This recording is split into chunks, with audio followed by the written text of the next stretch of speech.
உங்கள் எல்லாருக்கும் summer holidays எப்படி போச்சு?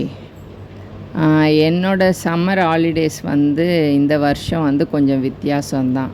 ஏன்னா வந்து நாங்கள் 3 ஃப்ரெண்ட்ஸும் வந்து சேர்ந்து ஒரு ஃப்ரெண்டோட சொந்த ஊருக்கு போயிருந்தோம். அவங்களோட ஊர் வந்து கிராமம்.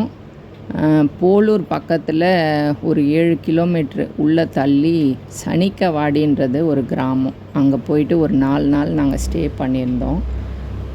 கிராமத்து வாழ்க்கை வந்து ரொம்ப சிறப்பாக இருந்தது. ரசிக்கிற மாதிரி இருந்தது. இயற்கையும் வந்து நமக்கு ரொம்ப ஒத்துழைச்சதுன்னு தான் சொல்லணும். ஏன்னா நல்ல காற்று, கொஞ்சம் மழை வரா மாதிரி ஒரு சூழ்நிலை ரொம்ப நல்லா இருந்தது. நாங்கள் போயிருந்தோம் இல்லையா, அங்கே வீடு வந்து நடுவில்.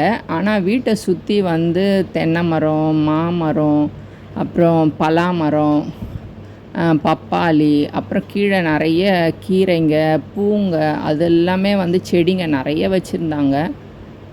பார்க்கறதுக்கே ரொம்ப அழகாக இருந்தது. அது மட்டும் இல்லாமல் நாங்கள் போனோடனே அவங்க வீட்டில் என்ன பண்ணாங்க அப்படின்னா, தென்னை மரம் ஏறவரை கூப்பிட்டு இளநீர் எல்லாத்தையுமே பறித்து போட சொல்லிட்டாரு. எங்கள் எல்லாருக்குமே வெட்டி கொடுத்தாங்க. ரொம்ப நல்லா இருந்தது. பசங்களாம் கூட நல்லா என்ஜாய் பண்ணாங்க. பாருங்கள், 2 மரத்துக்கு நடுவில் ஊஞ்சல் கட்டி விளையாடுறது. சிட்டியில் அது மாதிரிலாம் நம்ம இருக்க முடியாது இல்லையா. கிராமத்து வாழ்க்கை வந்து ரொம்ப சிறப்பு தான். ரொம்ப ரசித்தோம், அனுபவித்தோன்னு தான் சொல்லணும்.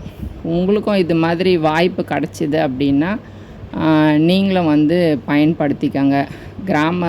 கிராமத்தெல்லாம் மிஸ் பண்ணாதீங்க.